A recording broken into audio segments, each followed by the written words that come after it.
into the Eagle Communications Sports Update on HutchPost.com. High school, college, pro.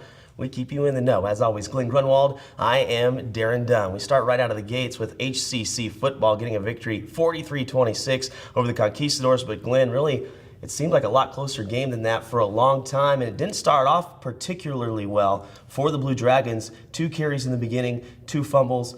But fortunately, they only give up 5 points. Yeah, you think 2 quick fumbles, only give up 5. You're down 5-0. Sounds like a baseball score rather than a football score. But then they kicked it into gear and got it done. But they got to find a way to not have those penalties and not have those fumbles. They got to figure out a way to get it done. And they're going to have to really get it done coming up pretty quickly as they travel to Coffeyville. Rhodes saying to his couple of ball carriers, Travis Custis and Alvin Kamara, we're going to be okay. We're going to be all right. We just have to figure out a way to hold on to the ball. And I had your sentiments exactly during the broadcast. I told Rusty this 5-0. It does. It looks like a baseball score, but 16 penalties for 225 yards. Coach Rhodes knows he's got a few things to fix. Really discouraged by the by the penalties and the turnovers. Those 2 things in particular are really frustrating as a coach, and I feel like we're better than that. We pride ourselves in discipline and really just taking care of the ball, and those 2 things didn't show up in the game. So, first got to look at myself and what do I need to do to fix this as the head coach, and I definitely have been trying to figure that out.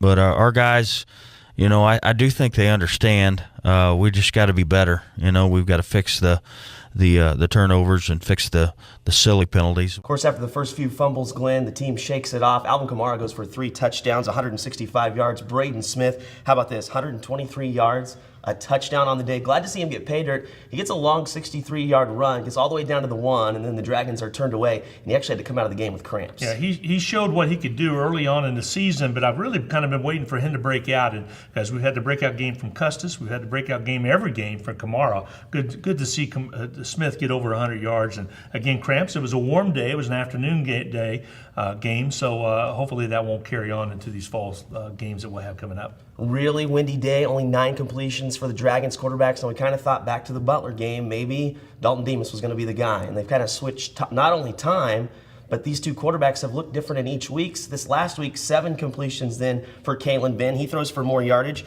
over 131 yards on the day, and you kind of wonder, are they going to kind of split time at quarterback? I think they are. I think they are going to split time, or is somebody going to step up? I think Coach is waiting for somebody to step up, but I think they're fine with just what they're getting, because both have different styles, but they both are quite accurate and they can get it done. So for right now, I think they're content to have a 2-quarterback system. How many times can they rely on this defense? It seems like the defense, time and time again, they're asked to bend but not break, and they do exactly that, except for maybe 1 possession against the Conquistadors where they let them into the end zone. I think the test is really going to come this weekend. I think Coffeyville is for real, and Ryan Rhodes was quoted on Dragon Talk of saying that he thinks that they are every bit as good as Butler. So the test is going to come up this coming Saturday as we travel down to Coffeyville and take on Coffeyville on their home field. The Red Ravens average only giving up about 100 yards in the ground game.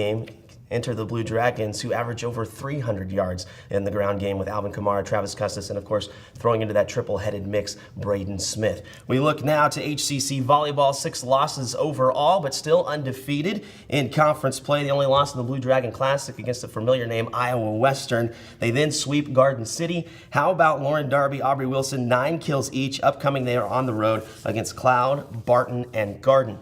Look now to HCC Soccer, 6-1-1, undefeated in conference play, although they do have that 1 tie in that scoreless tie against Allen.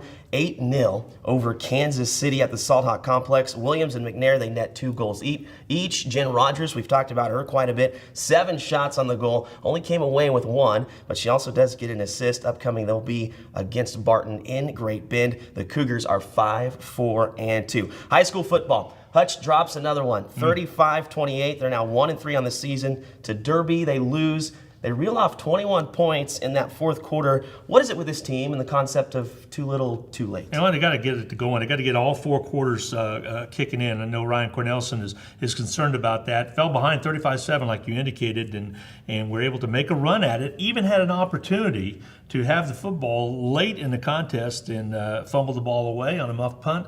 and they just weren't able to get it done. That's getting frustrating now for a lot of the fans as well as for Coach Cornelison, but I think he's seeing growth each and every week, and that's what's important. You're going to get to a point right now just around the corner where you're going to get ready for district play. That's the important part of the year. If they can start to get it together and put it all together and get their offense to catch up and their defense to answer, can't have them give up 35 points, way too many early on in the contest, especially when they trailed early big. Upcoming, the Salt Hawks are in Mays to take on the 3-1 Eagles, ranked number 27 in the state. Buhler, after dropping their first game of the season, now reeled off 3 straight. The latest victim, Augusta, 55-27. The Crusaders, on the other hand, scored not only 21 points in one quarter, they do it in 2 quarters, in the second and the third, respectively, reeling off a 42-7 run on that tear against Augusta. Upcoming, they are home against Rose Hill. The Rockets are just 1-3. KU football. Now 2-2, homecoming loss blanked by Texas 23-0. Perhaps the biggest story, though, Charlie Weiss is out. Interim coach Clint Bowen. I like Clint Bowen, and it doesn't surprise me that Weiss is out. Maybe a little bit this quick 2-2 record, but I think they just saw that there wasn't going to be improvement. There was not being improvement, getting shut out 23-0 by a fine Longhorn team. I think it was just a matter of time. And yeah, the boosters were talking, and you're an alum of KU. What's your thoughts? Well, I'm kind of really surprised that they actually took him out in the middle of the season. You'd think maybe you'd let him get all the way through, but instead they axe him now. He's just 6-22 in his tenure, and of course they're still going to owe him about $7 million. So lots of money to be paid in. You still got to find somebody who's going to replace him. Ben Heaney, the former Salt Hawk, 10 tackles, a tackle and a half for a loss, half a sack, and also a fumble recovery. So good to see him still kind of on top of his game. Jayhawks now in Morgantown this weekend against the 2-2 Mountaineers of West Virginia.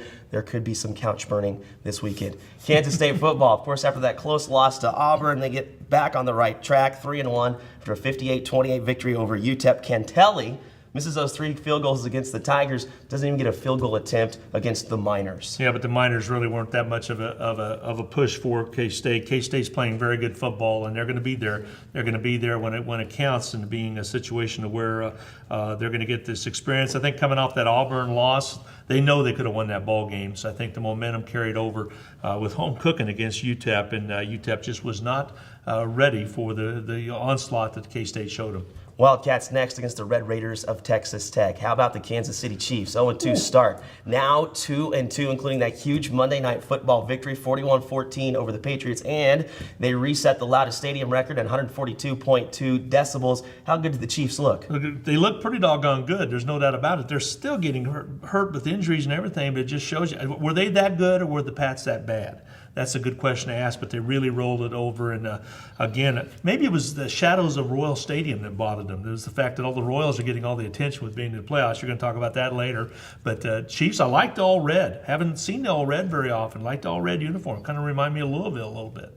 Jamal Charles looking decent in his return, 92 yards. He gets a touchdown. Niall Davis, though, the leading rusher, 107 yards. Alex Smith throws for 3 touchdowns. And this weekend, he's going to return home to San Francisco, taking on the struggling 49ers, who are now 2-2. You mentioned it. Playoffs. Playoffs? Where were you? I was barely even thought of the last time the Royals made it to the playoffs 29 years ago, 1985. Of course, they end up winning the World Series over the St. Louis Cardinals with George Brett.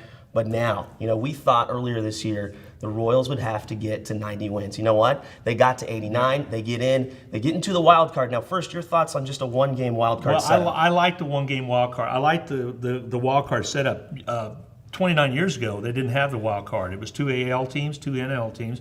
Brett Saberhagen talked about that. They wouldn't even been in that. So now it's a one or done. And I'm not sure I like that. I like to see 2 out of 3 possibly, because you work so hard, and maybe you're in a division that you're doing okay. In a division you lose by 1 game.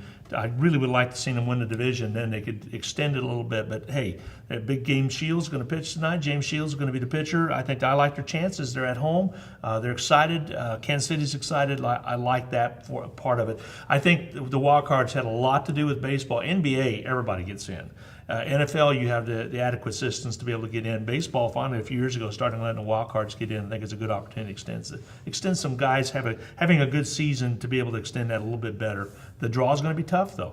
Shields, the expected pitcher you'd think would be in there for the Royals. However, taking on John Lester, who you'll remember was recently acquired this year by the Boston Red Sox, and against this former Red Sox, the Royals have really struggled. So we'll have to see what they do. At home, though, Royals and the Athletics. For Glen Grunwald, I am Daren Dunn. We'll catch you next time on the Eagle Communications Sports Update on HutchPost.com.